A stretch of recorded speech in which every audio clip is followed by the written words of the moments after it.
against our Muslim brothers and sisters as well.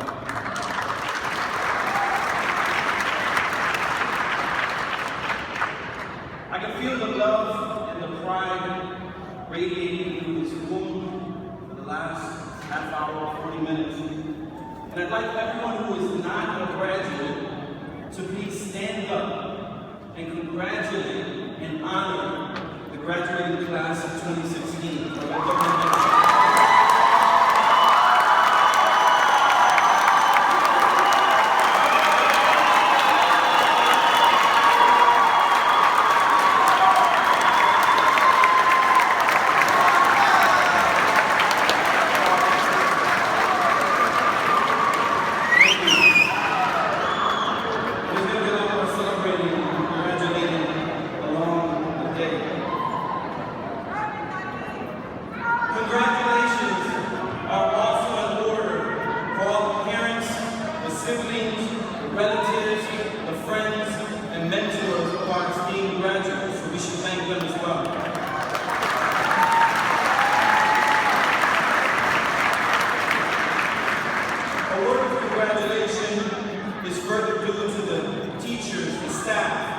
The community partners, the local school council members, the leadership team of Roberto Clemente, particularly our principal, Dr. Marcy Sorensen, and vice principal, Jenny Corson.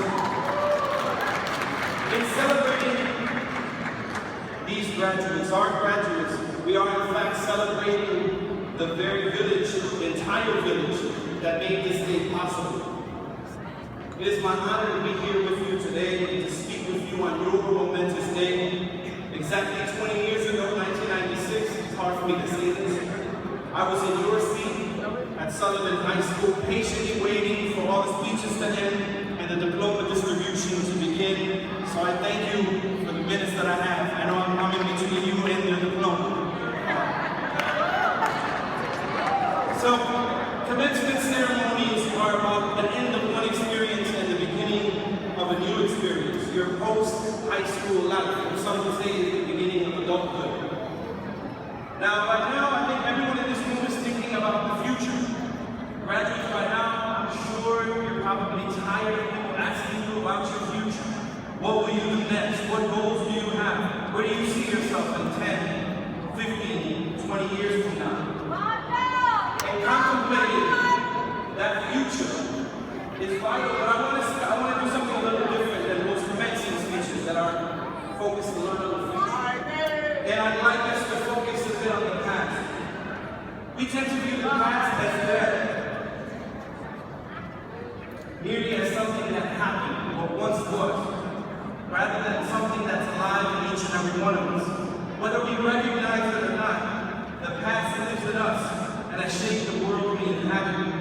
It formed our identities and has shaped and structured the opportunities and the challenges we face and will probably face in the future.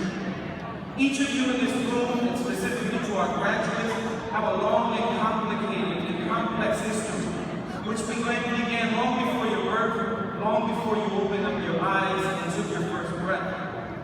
Each of us here are bundles of history composed of a multitude of threads. We are individually and collectively a fabric made out of those threads. Many, if most of those threads are difficult to identify and name, but are nonetheless part of who we are, and more importantly, part of who we will become. I want to honor you in all of your accomplishments that we just heard from your principal by uncovering one thread that we share, even though it might seem like we don't. To uncover this thread, we must travel for a moment to exactly 50 years ago on this very day. If we could travel to the corner of Division Street and Western Avenue on June 13, 1966, what would we see? I can assure you that that area looked quite different than from what it looks like today. You would not see your school, no mural, no baseball field. Looking east, you would not see $1 million condos and see the towering St. Mary Hospital. Looking west, you would not see the massive Puerto Rican flag on Division and Artesian and the many restaurants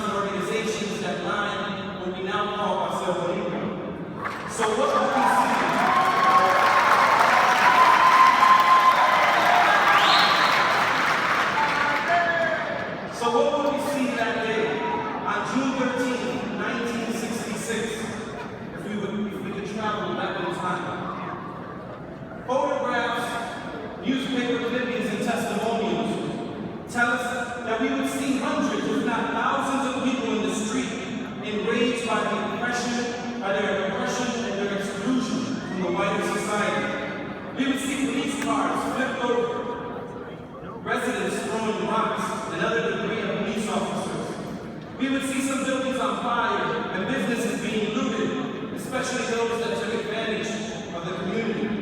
We would also hear conversations about community empowerment, and we would hear demands for justice and respect. As Martin Luther King once put it, riots, quote, are the language of the unheard. June 13th was the second day of what later on became known as the Division Street riot, the first urban uprising in Puerto Rican mafia in U.S. history. It began on Sunday, June 12th. From all accounts, it was a hot and humid summer day. The mood in the community that day was festive, because just before, on the Saturday before, the Puerto Rican community had celebrated its first official parade downtown. Hopes and aspirations were high, but the jubilation generated by the parade came to a crashing halt that Sunday. When our city's troops, a young Puerto Rican was shot by the police on Damien and Division. Family and onlookers picked up Arcelis, who was badly bleeding from his back, and carried him several blocks to the old St. Mary's Hospital. As they carried him, more and more people began gathering on Division Street. Word quickly spread and long-standing tensions began to flare. The police, sensing that they needed to restore order, assembled full force and instructed those in the street to go home. The crowd swelled by the minute, remained unfazed. To intimidate the crowd, the police brought out German shepherds, one of which lunged at a pregnant woman and bit her. The crowd exploded in anger and rage. And I have a few of the photos. For 3 days, from June 12th to June 14th, residents took over the streets. The uprising stretched from Damien to California. It would take 500 police officers and the support of the National Guard to put down the rebellion. The riot caught the city by surprise. Just a week before, the superintendent had ordered research on racial tensions. They described as racial tensions in the Puerto Rican and Mexican communities. The research found no signs of tension, but the riot revealed deep tensions in the Humboldt Park and West Town neighborhoods. During the riots, one resident told the researcher, quote, they do not treat us like human beings, the Americans. They are white, and because they are white and speak better English, they think they are superior to us. Another said, I think police officers are more or less the same. They treat us Puerto Ricans as if we are dogs and cats, as if we are animals and not real people. Although I was in college when I first heard about the riots, my mother and uncle shared with me many of the injustices they endured in settling here in Chicago, far from the mountains of their birthplace. They recounted doors being slammed in their face as they searched for apartments, being stuffed in closets for speaking Spanish in school, and everyday experiences of police harassment, all because they were Puerto Rican. My late mother, Muñiz, who dreamt of attending college, once told me that her high school counselor told her that college wasn't for Puerto Ricans. She never got her degree. In an act of racially motivated violence, the building that they lived was set on fire. My uncle, a toddler, had to be thrown out the window, and my grandmother, who the flames forced to jump and shatter many bones, forever impairing her ability to walk. The experiences of my family were far from unique, and I'm sure that some people can attest to that in this room. Like many African-American communities throughout the 1960s, Humboldt Park and West Town residents rose up in resistance to racial domination and white supremacy. But the significance of the riot wasn't just those 3 days of unrest. The significance rests on the activism and the community building that it set into motion. Out of the ashes of the riot blossomed many struggles for equality, dignity, freedom. These struggles touch every facet of life in the community, from housing, employment, education to politics. This legacy was recently commemorated by local artist John McDonough.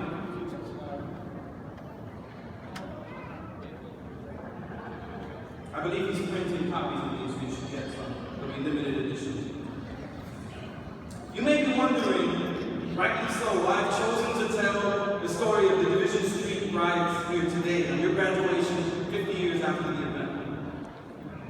I have not done so simply because the date of the riots coincides exactly with the graduation, or because the riot took place where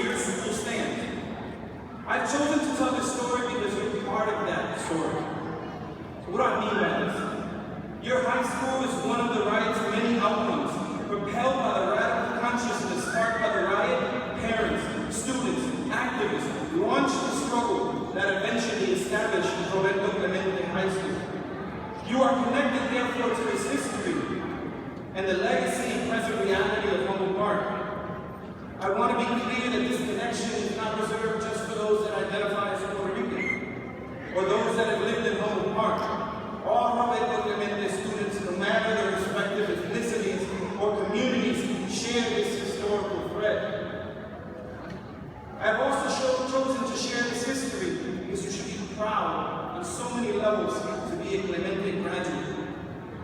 And I know that you are proud because I can see it on your faces and I can see it on the faces of your loved ones. Few students can claim that they graduated from a high school that grew out and was sustained by a community, by mobilization, and by activism. And you can claim that. Over the past 40 years, the Humboldt Park community has never abandoned Clemente. Even when the past principals have shut out grassroots organizations and refused to participate in community affairs, there were parents and activists and teachers concerned with the fate of Clemente students.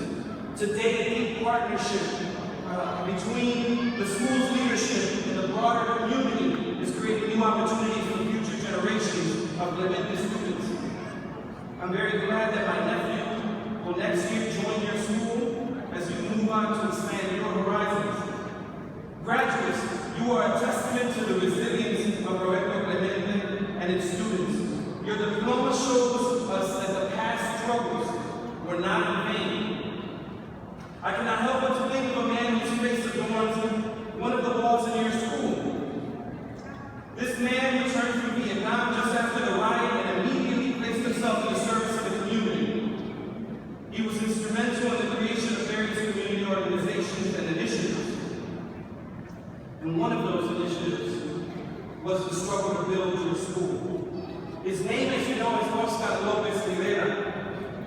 For the past 35 years, he has been in prison for the same charges Nelson Mandela, which he called on President Obama to release him so that he may rejoin his family. And perhaps one day soon he'll walk down Division Street and see the fruits of his labor.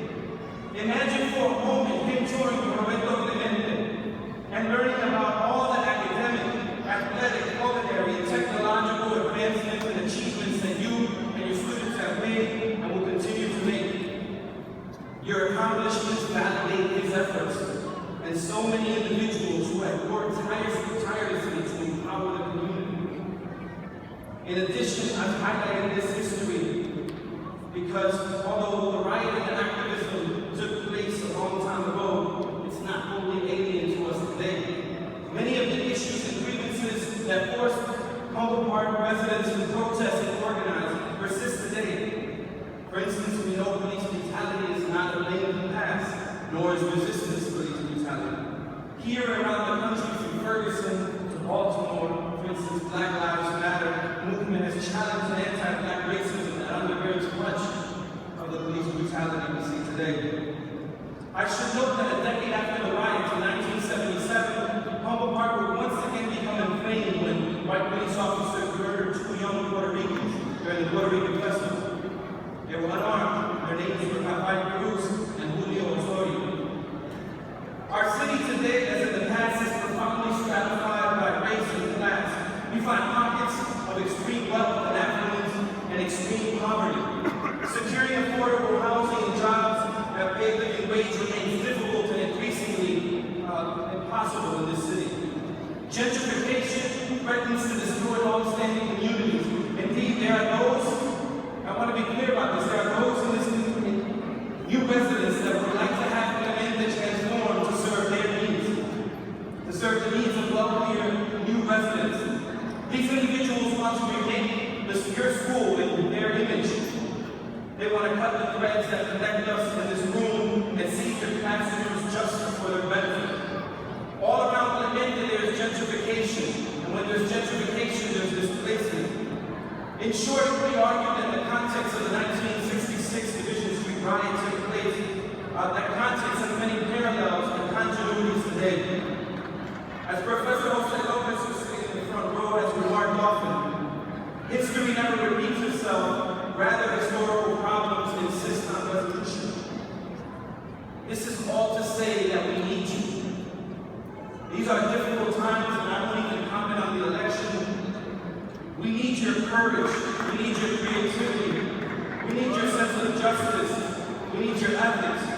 We need you to take political action, and I mean more than just elections.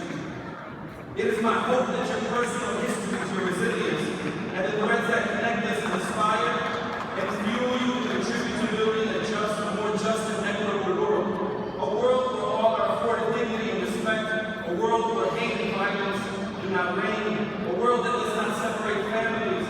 A world that does not treat greed as a virtue. A world perhaps without domination.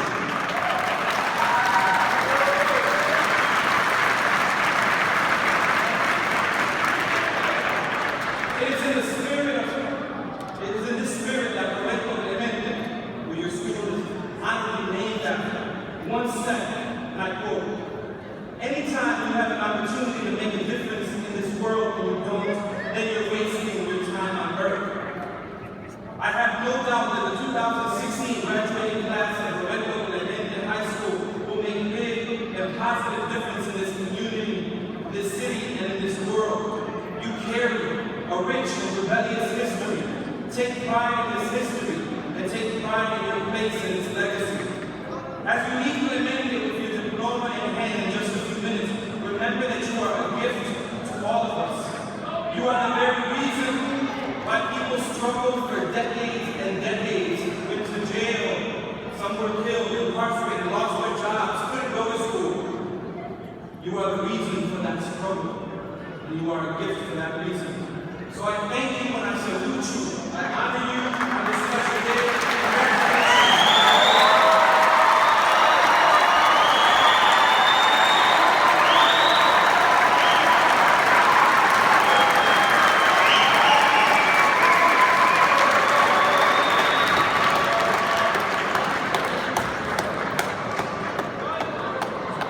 So you've heard her name mentioned a few times this morning. Pretty remarkable. Not only is she going to Northwestern